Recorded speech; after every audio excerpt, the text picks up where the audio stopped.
تازہ ترین ویڈیوز کے لیے چینل کو سبسکرائب کر کے بیل آئیکن اور آل نوٹیفیکیشن پر کلک کریں تاکہ آپ کو ملے ہر اپڈیٹ سب سے پہلے۔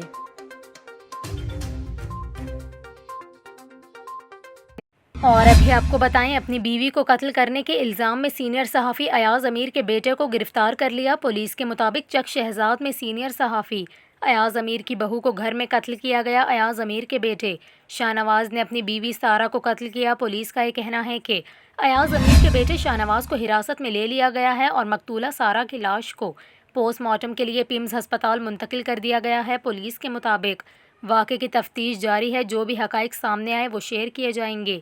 ذرائع کا یہ کہنا ہے کہ گزشتہ روز ہی سارہ اور شاہ نواز کے درمیان تکرار ہوئی تھی، جس کے بعد شاہ نواز نے سارہ کے سر پر لوہے کی چیز مار دی۔ ذرائع کے مطابق سر پر چوٹ لگنے پر سارہ بے ہوش ہو گئی تو شاہ نواز نے اسے باتھ روم کے ٹب میں ڈال کر پانی کھول دیا، جس سے اس کی موت واقع ہو گئی۔ اس حوالے سے چک شہزاد فارم ہاؤس میں میڈیا سے گفتگو کرتے ہوئے سینئر صحافی ایاز امیر کا کہنا تھا کہ ایسا واقعہ کسی کے ساتھ پیش نہ آئے، یہ صدمہ کسی کو نہ اٹھانا پڑے۔ واردات کے وقت بیٹے شاہ نواز کے نشے میں ہونے سے متعلق سوال پر ایاز امیر کا کہنا تھا کہ اس بارے میں کیا کہہ سکتا ہوں، یہ قانونی معاملہ ہے۔